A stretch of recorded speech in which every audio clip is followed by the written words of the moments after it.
Hello बच्चों। आज हम लोग जो है इंग्लिश में साधारण वाक्य का मतलब होता है simple sentence. Simple sentence simple sentence में हम लोग आज क्या करेंगे कि कुछ वाक्य बनाना सीखेंगे जो एम पर आधारित होगा। सहायक क्रिया एम को लेकर यानी हेल्पिंग वर्ब जो है एम, सहायक क्रिया एम का प्रयोग। यानी आपको ये समझना है कि एम जो है किसके साथ और कब लगाते हैं। ठीक, साधारण वाक्य में याद रखिएगा, साधारण वाक्य में यानी सिंपल सेंटेंस में एम का प्रयोग कब करते हैं। ठीक, तो याद रखिए, सबसे पहले इसके लिए हम एक पहचान लिख लेते हैं। पहचान लिखने के बाद जो हम लोग कुछ इसका उदाहरण लेंगे। आपको जो है सिर्फ ऐसा मैं आज बतलाऊंगा कि एम का जो है प्रयोग जो है कभी भूलिएगा नहीं। ठीक, देखिए सबसे पहले हम लोग का काम करते हैं कि इसका पहचान हम लोग लिख लेते हैं। क्या पहचान है, देखिए यह बनाने के लिए कि जिस जिस साधारण वाक्य के जिस साधारण वाक्य के अंत में हूँ लगा रहे, क्या चीज, हूँ हूँ लगा रहे तो सब्जेक्ट सब्जेक्ट यानी कर्ता, सब्जेक्ट यानी क्या हो जाएगा, कर्ता, केवल आई के साथ आई के आई के साथ आई के साथ सहायक क्रिया सहायक क्रिया, या इसको एच भी बोलते हैं या हेल्पिंग वर्ब बोलते हैं, सहायक क्रिया एम का प्रयोग करते हैं, एम का प्रयोग करते हैं। ठीक ना, तो एम का प्रयोग करते हैं तो सबसे पहले देखिए क्या होगा कि अब हमको जो है इसमें कई तरह के वाक्य होते हैं। पहले हम लोग लिख लेते हैं एफर्मेटिव वाक्य, एफर्मेटिव सेंटेंस। देखिए एफर्मेटिव में क्या होता है, affirmative affirmative sentence affirmative sentence इसको हम लोग बोलते हैं स्वीकारात्मक वाक्य, स्वीकारात्मक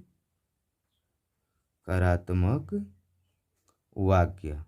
ये क्या होता है, स्वीकारात्मक वाक्य। देखिए स्वीकारात्मक वाक्य का जो है, स्वीकारात्मक वाक्य का पहचान होता है कि जिसमें नहीं नहीं लगा रहना चाहिए, जिसमें नहीं जो है न लगा हो और इसके साथ प्रश्नवाचक शब्द अगर नहीं लगा रहेगा तो जो है स्वीकारात्मक वाक्य होता है, अर्थात एफर्मेटिव होता है। तो देखिए इसमें इसका सूत्र होता है क्या चीज़, कि इसका सूत्र होता है सब्जेक्ट। इसका क्या होता है, इसका हम लोग लिख लेते हैं सब्जेक्ट, प्लस होता है यच भी, प्लस होता है ऑब्जेक्ट। ठीक, अब देखिए यानी इसका हो जाएगा, आपको पहले क्या होगा, तो पहले हो जाएगा कर्ता, और फिर इसके बाद प्लस में हो जाएगा सहायक क्रिया, और प्लस में होता है कर्म, प्लस में क्या होता है, कर्म। जैसे में कह दिया जाए कि मैं एक लड़का हूँ, मैं एक लड़का हूँ। देखिए ये पहला हो गया, तो मैं एक लड़का हूँ तो पहले आपको यहाँ पर क्या दे रहा है, सब्जेक्ट दे रहा है। क्या दे रहा है, सब्जेक्ट। तो सब्जेक्ट यानी क्या है इसमें, तो मैं, क्या है, मैं, तो मैं का क्या होता है, तो आई हो जाएगा। अब इसके बाद देखिए एच भी यानी सहायक क्रिया, तो सहायक क्रिया इसमें क्या है, तो हूँ है। देख लीजिए सहायक क्रिया इसमें जो है क्या है, एम यानी हूँ का प्रयोग। तो यही जो है आपका लास्ट वाला जो है यही सहायक क्रिया होता है। लास्ट वाला क्या होता है, सहायक क्रिया। तो इसका अब हम लोग लिख लेंगे एच भी के जगह पर, तो आई एम। अब देखिए अब यही जो है एक लड़का जो बचा यही ऑब्जेक्ट है, तो आई एम ए क्या लिख लेंगे, तो बॉय लिख लेते हैं। ठीक, अब देखिए दूसरा में होता है नेगेटिव, ये हो गया। अब दूसरा में होता है क्या चीज़, नेगेटिव। क्या होगा, negative sentence. Negative sentence, negative का मतलब होता है नकारात्मक वाक्य। नकारात्मक वाक्य। ठीक, नकारात्मक वाक्य में क्या काम करते हैं कि देखिए नकारात्मक वाक्य में नहीं लगा रहेगा। जैसे में इसका सूत्र हो जाएगा आपका, यानी सब्जेक्ट प्लस एच भी प्लस नोट, एच भी प्लस नोट प्लस ऑब्जेक्ट। यानी देखिए ये हो जाएगा क्या चीज़ आपका, यहाँ पर लिख देते हैं कर्ता प्लस जो होता है क्या चीज़, सहायक क्रिया प्लस नहीं, नहीं का लिखेंगे यहाँ पर नहीं, प्लस हो जाएगा आपका क्या चीज़, तो ऑब्जेक्ट यानी कर्म हो जाएगा। अब देखिए इसमें इसी पर हम बना रहे हैं। देखिए जैसे कह दिए कि मैं, दूसरा का हो गया कि मैं एक लड़का नहीं हूँ, मैं एक लड़का नहीं हूँ। तो इसका क्या हो जाएगा, तो देखिए सब्जेक्ट का है तो मैं है, तो यहाँ पर हम लोग क्या लिख लेंगे, आई, फिर सहायक क्रिया है तो आई एम हो जाएगा, सहायक क्रिया हूँ, लास्ट वाला हूँ होता है जो वही सहायक क्रिया है। इसके बाद क्या है, तो नोट है, तो यहाँ पर हम लोग नोट लगा लेते हैं। फिर अब क्या होगा ऑब्जेक्ट में, ऑब्जेक्ट में हो जाएगा एक लड़के यानी ए बॉय हो जाएगा। ठीक, अब देखिए अब अगला है आपका इंट्रोगेटिव हो गया, एफर्मेटिव हो गया। अब चलते हम लोग क्या चीज़, तो interrogative, interrogative sentence, interrogative sentence. देखिए इंट्रोगेटिव सेंटेंस में क्या होता है, इसका होता है प्रश्नवाचक, प्रश्नवाचक वाक्य। प्रश्नवाचक वाक्य में क्या होगा, तो देखिए इसके दो तरह के होते हैं। क्या होता है, पहला कि यदि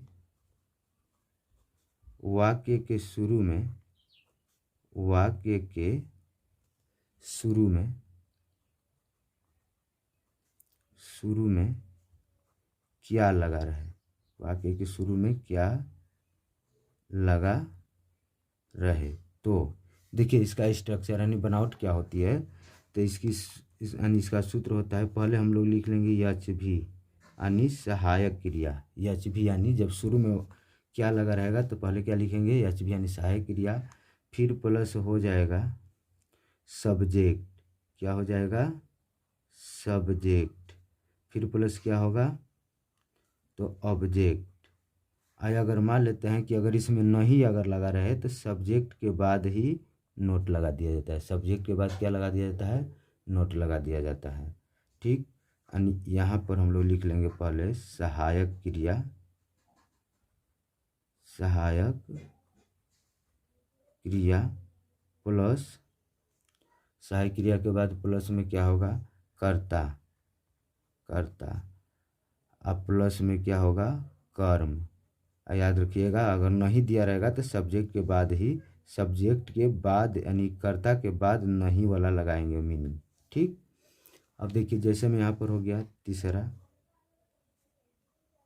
कि क्या मैं एक लड़का हूँ, क्या मैं एक लड़का हूँ।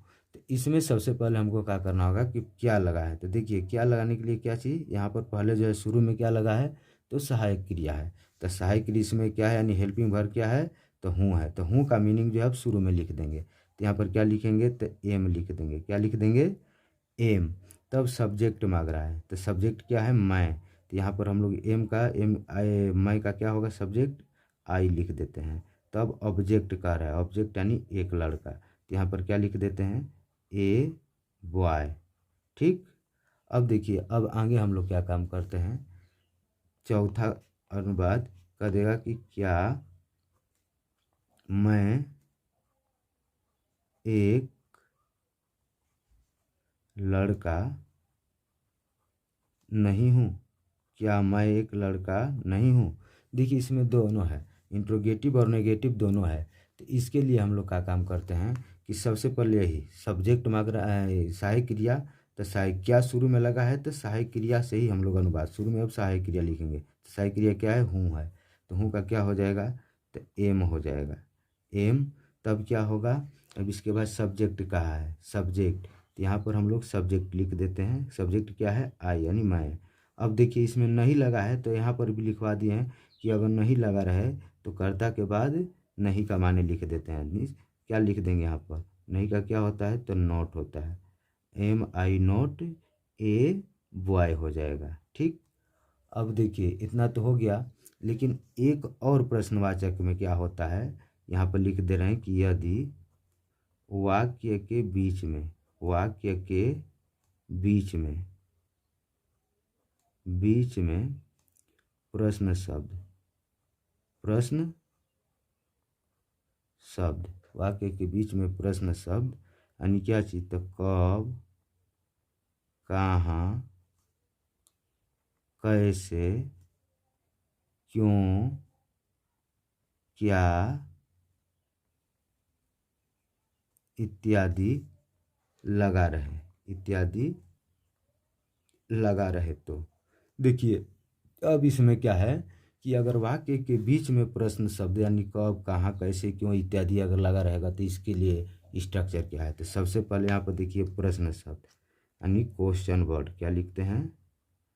क्वेश्चन वर्ड लिख लेंगे। क्वेश्चन वर्ड यानी प्रश्न शब्द। अब प्लस में हो जाएगा एच भी यानी सहायक क्रिया। फिर प्लस में क्या होगा? सब्जेक्ट यानी कर्ता। फिर यहाँ पर क्या होगा? ऑब्जेक्ट होगा। अगर वो नहीं अगर इसमें लग जाए तो सब्जेक्ट के बाद ही क्या लगा देना है? तो नोट लगा देना है। सब्जेक्ट के बाद नोट लगा देना है। जैसे में देखिए अब यहाँ पर हो जाएगा आपका, कह देगा कि मैं, 5वां नंबर पर हो गया, मैं क्या एक लड़का हूँ। मैं क्या एक लड़का हूँ? तो देखिए इसमें जो है प्रश्न शब्द जो है बीच में आ गया। देखिए क्या, तो यही जो है क्वेश्चन वर्ड हुआ। तो क्या का मीनिंग जो है अब सबसे पहले हम लोग लिखेंगे क्या का क्या होता है। तो यहाँ पर लिख देंगे व्हाट, क्या हो लिख देंगे? तो व्हाट लिख देंगे। अब देखिए इसके बाद सहायक क्रिया है, हेल्पिंग वर्ब मांग रहा है। तो हेल्पिंग वर्ब क्या है? तो हूँ है। तो हूँ के लिए क्या लगाएंगे? तो एम लगाएंगे। तब इसके बाद क्या है? तो करता है। तो करता क्या लगाएंगे? तो आई। व्हाट एम आई। तब ऑब्जेक्ट, ऑब्जेक्ट में क्या चीज़? तो एक लड़का है तो यहाँ पर ए बॉय लिख देंगे। ठीक। अब देखिए 6वां नंबर पर है, कह दे कि मैं, यहाँ पर हो जाए कि मैं क्या एक लड़का नहीं हूँ। मैं क्या एक लड़का नहीं हूँ। तो इसके लिए क्या, तो देखिए यहाँ पर आपको लगाना होगा, पहले क्या का मीनिंग लिखेंगे क्योंकि प्रश्न शब्द बीच में है। तो बीच में रहेगा तो पहले ही लिख दिया जाता है उसका मीनिंग। तो देखिए तो मैं क्या का क्या होता है? तो व्हाट, तो यहाँ पर लगा देंगे व्हाट। तब एच भी यानी सहायक क्रिया, सहायक क्रिया क्या है? हूँ है। तो यहाँ पर व्हाट एम आई, देखिए सब्जेक्ट। अब इसके बाद एम नहीं है तो सब्जेक्ट के बाद ही नोट लगाना था। तो यहाँ पर हम लोग क्या लगा देंगे? What am I not a boy. देखिए अब आपको एक चीज़ समझाना रह गया कि अगर इसको आप अगर देख लिए तो इज का, एम का, ठीक न, कैन का, कुड का, यानी किसी भी सहायक क्रिया का रूल्स जो है एक ही होता है, इसी तरह से होता है। केवल बस केवल आपका जिसे एम माने हूँ मालूम रहना चाहिए, उसी तरह से इज माने है मालूम रहना चाहिए। ठीक ना। इसके बाद बनावट जो है सेम होता है। ठीक ना। हर वाक्य के लिए इसी तरह से बनावट होती है। और इसको अगर आज ध्यान से अगर देख गए यानी एक बार अगर समझ लिए तो आपको जो है साधारण वाक्य हो या जो है सार्थक यानी टेंस का वाक्य हो, आपको बनाने में कोई परेशानी नहीं होगी। ठीक।